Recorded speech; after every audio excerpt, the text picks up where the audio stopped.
오늘은 교회의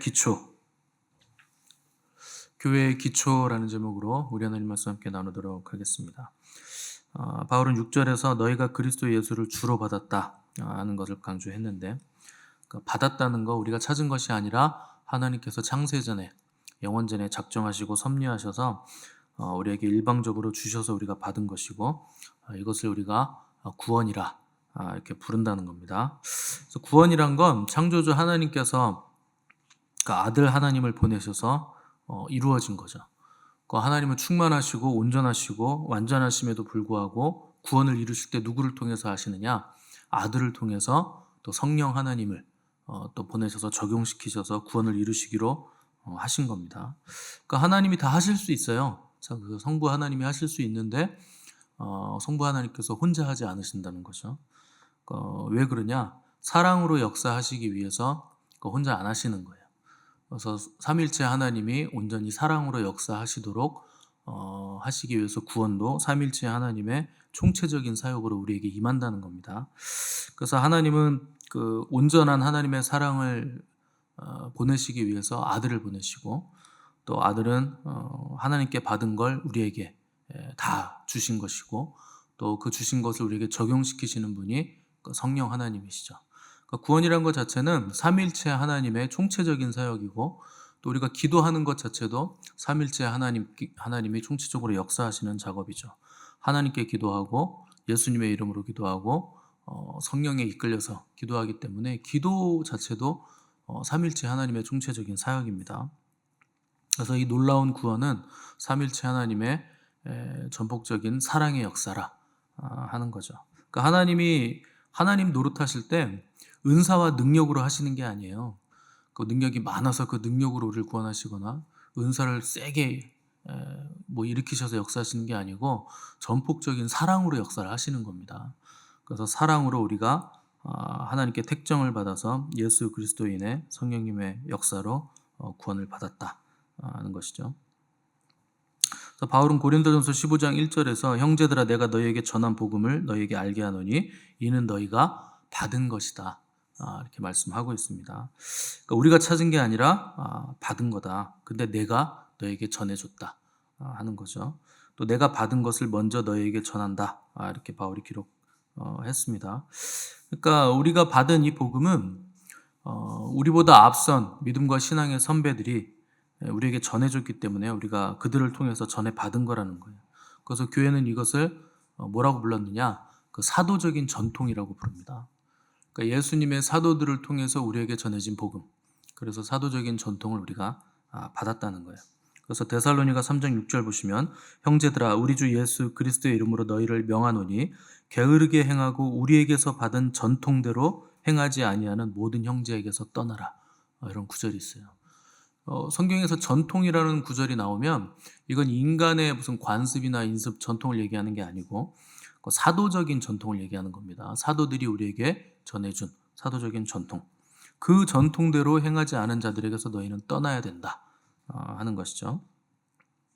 또 데살로니가 후서 2장 15절 보시면 형제들아 굳건하게 서서 말로나 우리의 편지로 가르침을 받은 전통을 지키라. 여기도 전통이 나와요. 그러니까 사도들의 말이나 사도들의 편지로 가르침 받은 것이 전통이라는 거예요. 그게 뭐냐? 그 성경입니다.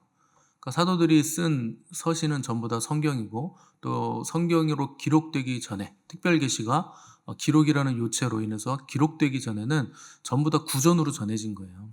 그래서 히브리 문화는 이렇게 건물을 세우거나 미술 작품을 남기는 게 아니고 사람들의 입에서 입으로 전해지는 구전으로 전해져 내려오는 겁니다. 그래서 이 전통을 지켜야 된다. 우리의 말로나 우리의 편지로 가르침받은 전통이라는 표현이 나오는 거죠. 그래서 오늘 6, 7절 보시면 너희가 그리스도 예수를 주로 받았으니 그 안에서 행하되 그 안에 뿌리를 박으며 세움을 받아 교훈을 받은 대로 믿음에 굳게 서서 감사함을 넘치게 하라. 이런 구절이 나오죠. 그러니까 예수 그리스도 안에서 교훈을 받은 대로 믿음에 굳게 서서 감사함을 넘치게 하라. 여기 교훈, 또 그 안에서 또 뿌리를 박아라.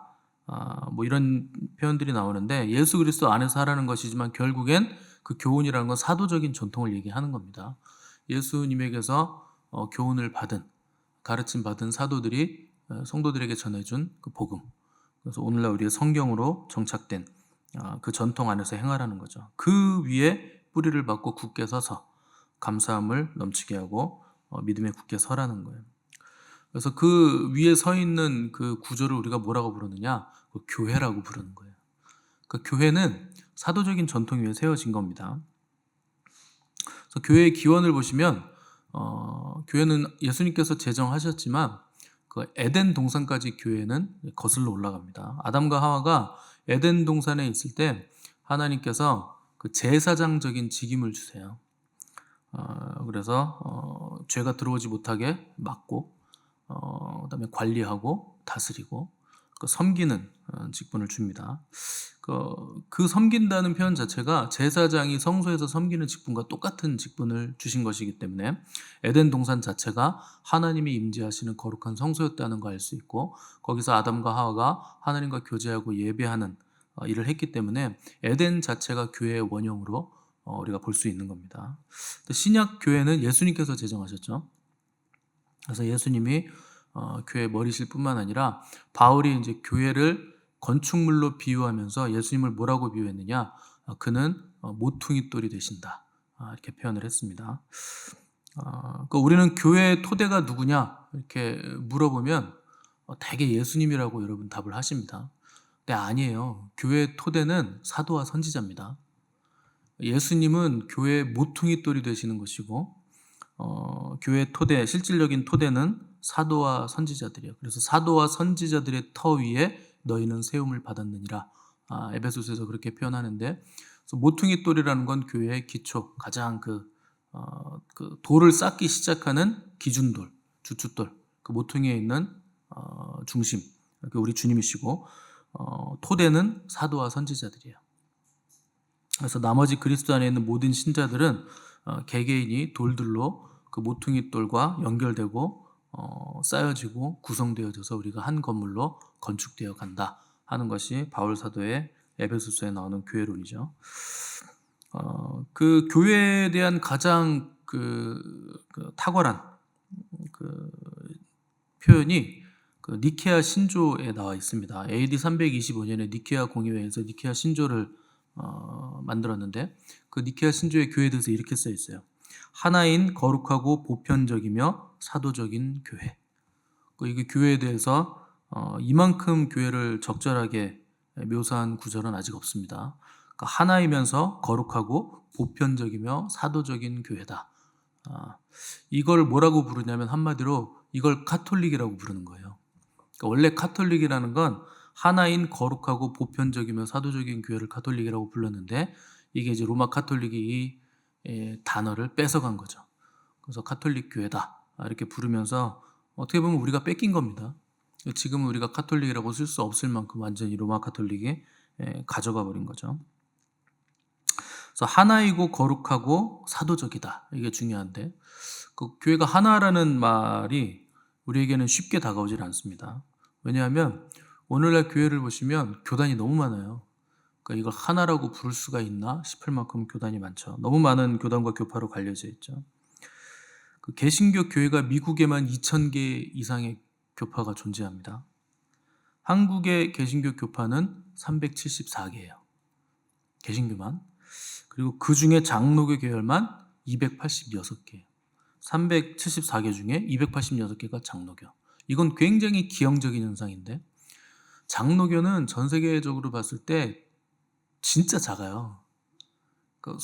사람의 몸으로 치면 몸 중에 손톱만큼밖에 안 됩니다. 근데 희한하게 우리나라는 장로교가 득세했죠. 왜 그러냐면 우리나라에 가장 처음에 복음을 들고 들어온 게 장로교예요. 그러니까 우리나라는 그냥 장로교가 처음부터 들어와 있으니까 장로교가 제일 큰 교단이 됐는데, 전 세계적으로 보면 장로교는 너무나 미미합니다. 그래서 미국만 봐도 무슨 남침예교라든가 감리교라든가 또 성결교라든가 나사렛 성결교라든가 이런 교단들이 훨씬 크지, 장로교는 굉장히 작아요. 근데 우리나라는 기형적으로 이제 거의 장로교가 아니면 저 교회 이단 아닌가 이렇게 생각하시는데, 잘못된 생각입니다. 그래서 우리나라는 교파가 개신교만 374개. 그러니까 상황이 이렇다 보니까 이걸 뭐 하나의 교회라고 우리가 부를 수 있나, 그런 말을 사용할 수 있나 의문이 드는데, 그러니까 우리는 이제 교회를 생각할 때 유형의 교회만을 생각하기 때문에 그렇습니다. 그래서 교회는 무형의 교회가 있고 유형의 교회가 있어요. 보이는 교회와 보이지 않는 교회가 있다는 겁니다. 그래서 보이는 교회는 갈라져요. 분열되고, 거기는 이제 말 그대로 이 땅에 있는 교회이기 때문에 여러 가지 이해 타산에 맞춰서 갈라지기도 하고 합치기도 하고 분열되기도 하고 끊임없이 변화됩니다. 근데 그렇다고 우리가 교회의 일치성을 그럼 잃어버렸는가? 그렇게 생각할 필요가 없습니다. 왜냐하면 보이지 않는 교회가 있어요. 이거는 이제 우주적인 교회를 보이지 않는 교회라고 부르고, 이 보이지 않는 교회는 교파의 경계를 넘어서서 일치성을 가지고 있는데, 아무나 일치할 수 있는 게 아니고 예수 그리스도를 머리로 해서 온전히 연합한, 예수 그리스도와 온전하게 연합한, 여기서 온전하다 할 때는 순결성을 얘기하는 겁니다. 오직 그리스도만을 구세주로 영접한, 그리고 카톨릭 같은 다른 교리와 연합하지 않은 순수성을 가지고 있는 온전한 교회의 연합, 그게 이제 보이지 않는 교회의 연합이고, 그 안에서 그리스도인들이 참된 성도들로 머리 대신 주님과 연결되어 있기 때문에 교회의 하나됨이란 말은 여전히 깨지지 않았다 하는 것을 우리가 알아야 됩니다. 그래서 모든 신자는 한 분 주님을 구주로 믿고 한 세례를 받고 한 분 아버지를 모시고 하나의 믿음 안에서 한 성령 안에서 우리가 교제하고 연합해 나가는 사람들이라 하는 겁니다. 겉으로 보기에는 이게 분열되는 모양새인데, 실제로는 그리스도 안에서 교제를 통해 성령님을 통해 서로 연합돼 있다는 거예요. 그래서 이제 사도신경 보시면 성도가 서로 교통하는 것에 대한 내용이 나오는데, 그 성령 안에서 우리가 성도가 서로 교통한다는 거예요.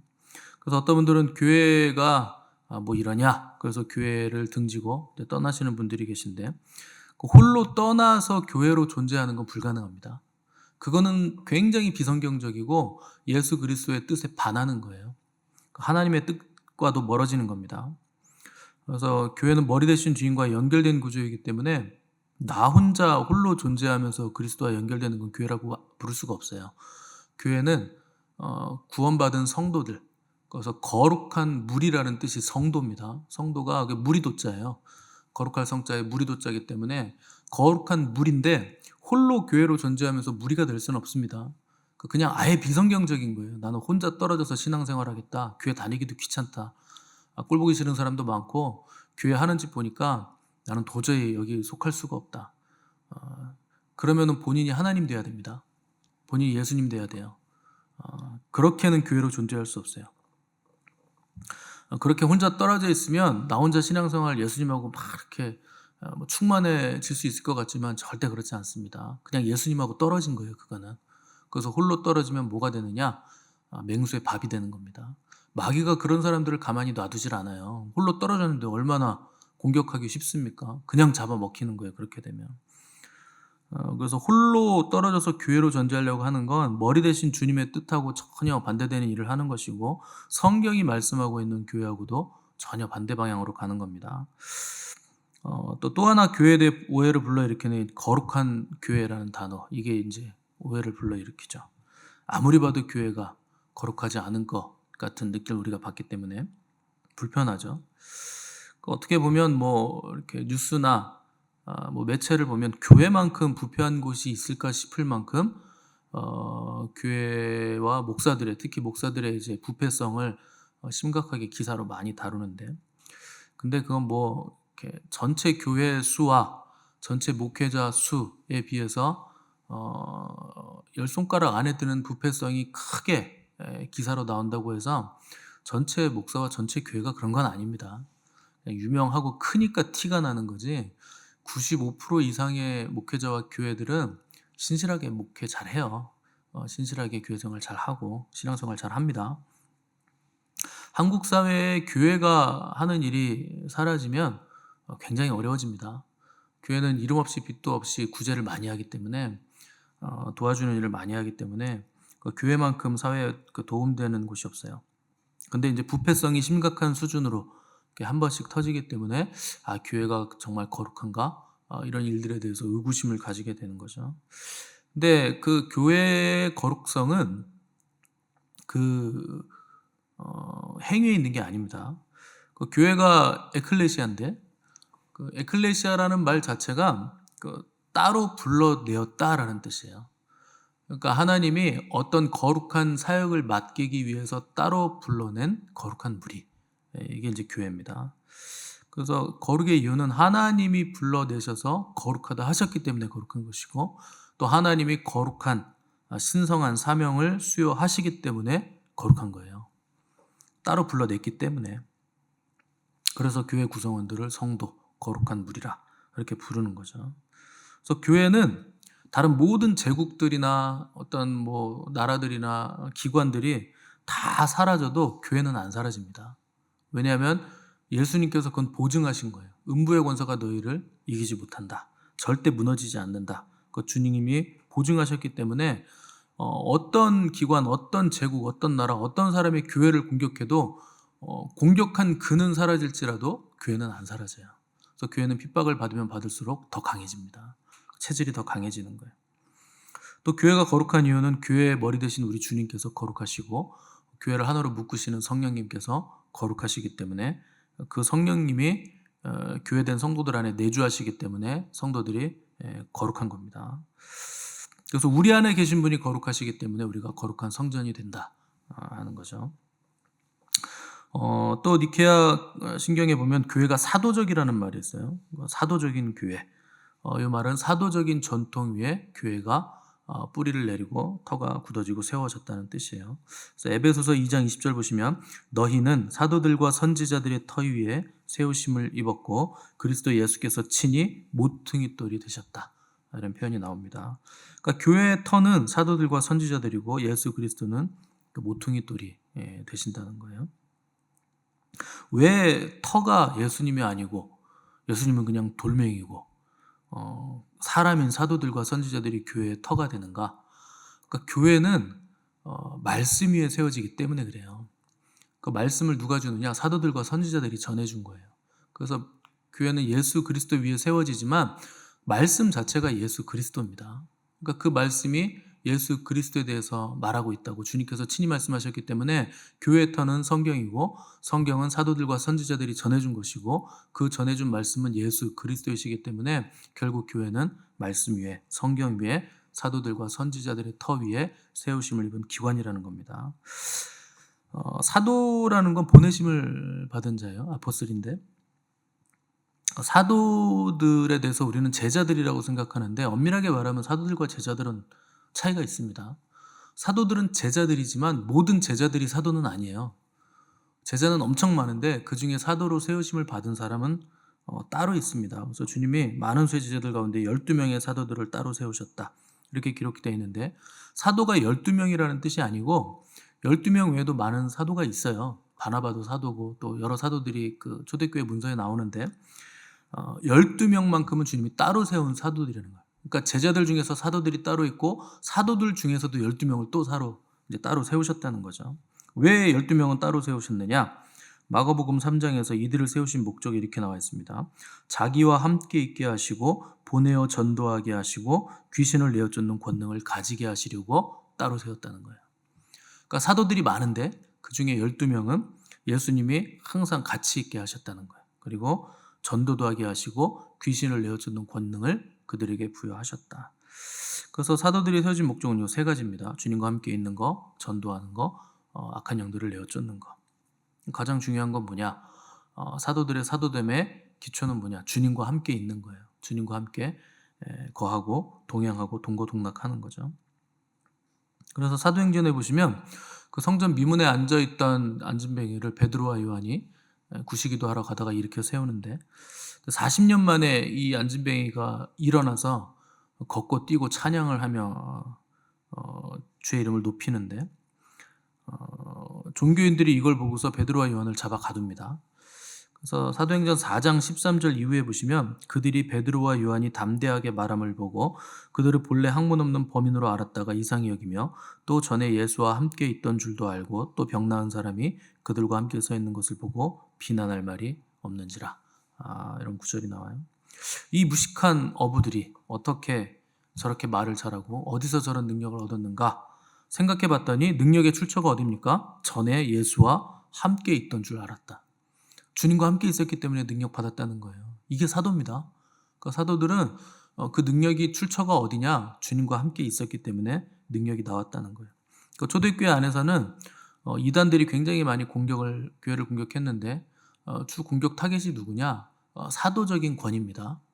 그래서 바울은 항상 사도의 권위에 대한 공격을 받고 항상 그걸 변론하고 방어하느라 지면 할애를 많이 했는데, 그러니까 공교롭게 바울은 예수님이 살아계실 때 함께 있었던 사도가 아니라 예수님 부활하신 예수님을 만나서 거기서 유대인이 아닌 이방인의 사도로 임명을 받는 바람에 많은 공격을 받게 된 거죠.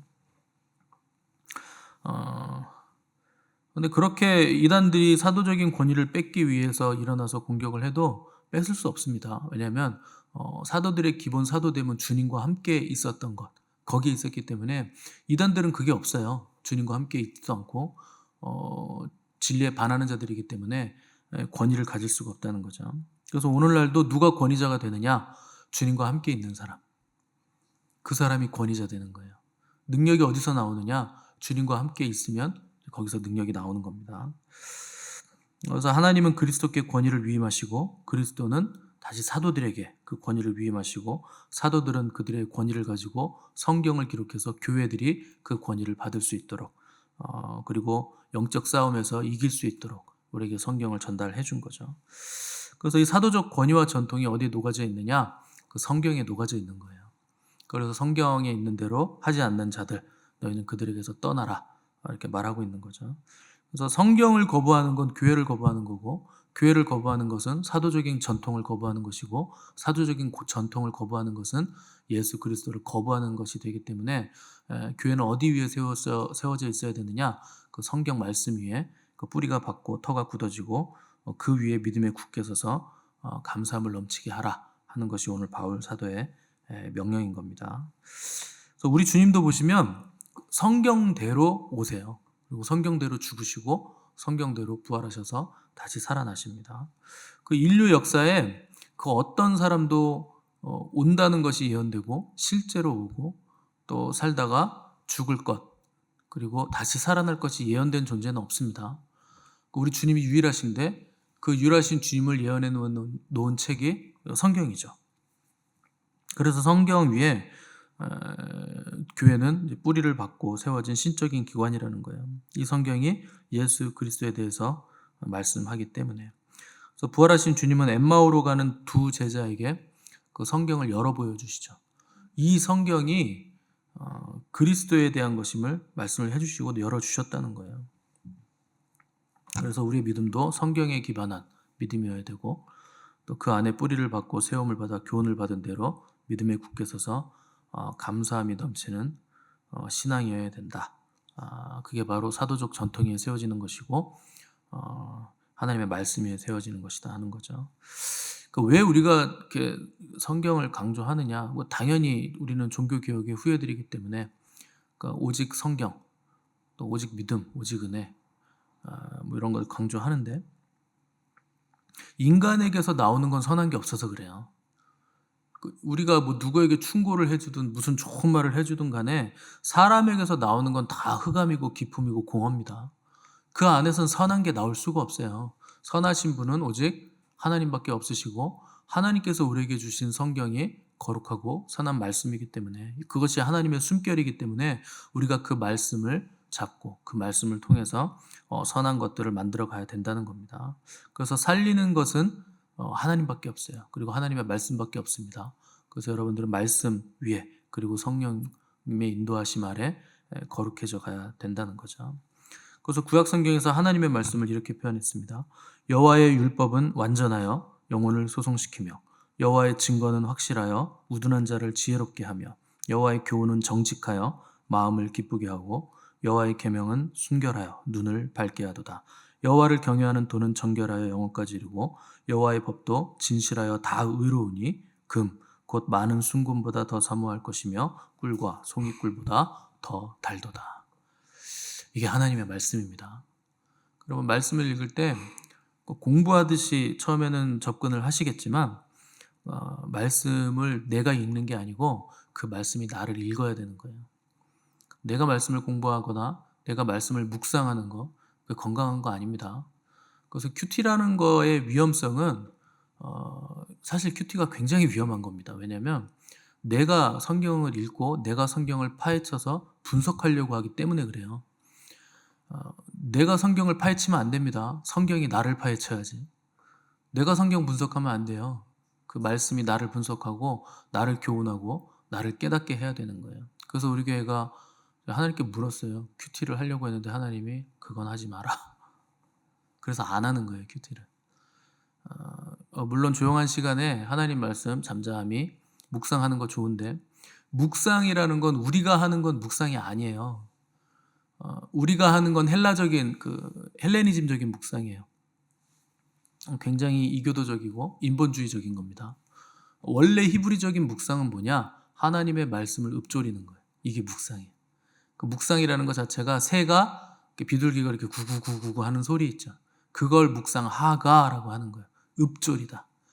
이거를 자세하게 조용하게 연구하는 게 묵상이 아닙니다. 묵상은 말씀을 그냥 계속 읊조리는 거예요. 그래서 여호와는 나의 목자시니 내가 부족함이 없으리로다. 여호와는 나의 목자시니 내가 부족함이 없으리로다. 그냥 이렇게 하는 거예요. 그러다 보면 어느새 그 말씀이 우리 안에 어떤 일을 합니다. 그게 묵상이에요. 근데 이걸 자세히 연구하고 그렇게 하는 건 묵상이 아니고 잘못된 길로 갈 확률이 굉장히 높습니다. 그래서 말씀을 여러분 사랑하셔야 되는 거지 막 연구하고 그러실 필요 없어요. 많이 읽으시고 많이 외우세요. 외우는 게 굉장히 중요합니다. 그래서 유대인들은 어려서부터 말씀을 외우는 거예요. 많이 외우셔야 되고 그 말씀을 계속 읊조리십시오. 되뇌이시면 어느 순간 그 말씀의 숲이 우리 머릿속에 뇌에서 이렇게 만들어집니다. 그 뉴런이라 그래요. 말씀을 계속 읊조리고 내가 듣고 하면 뉴런이 계속 가지를 뻗어 나가는데, 그러다 보면 그 뉴런은 숲풀에 어느 순간 뭐가 탁탁 걸려요. 그러니까 하나님께 드려지는 제사가 됩니다. 그러니까 아브라함이 이삭을 바치려고 했다가 하나님이 멈춰라 해가지고 멈췄는데 그때 숲풀에 걸린 양을 발견하죠. 그런 것처럼 하나님께 드릴 그 양 제사가 탁 걸려요. 우리의 생각 속에서. 그거 하나님께 드려지는 제사가 됩니다. 많이 외우시고 많이 읽으시고 많이 읊조리시되 굳이 이렇게 연구하려고 하지 마시고 내 생각으로 묵상하려고 하지 마십시오. 성경은 그런 식으로 읽는 게 아니에요. 그냥 읽는 거예요. 성령님께 맡기고 성령님의 도우심을 구하면서 읽으셔야지 자꾸 내 생각으로 이걸 쪼개면 안 됩니다. 말씀이 나를 쪼개셔야 되는 거예요. 그래서 말씀으로 충만하시고 성령으로 충만하셔서 믿음에 굳게 서서 감사와 찬양이 넘쳐나시는 복된 인생 되시기를 간절히 바랍니다.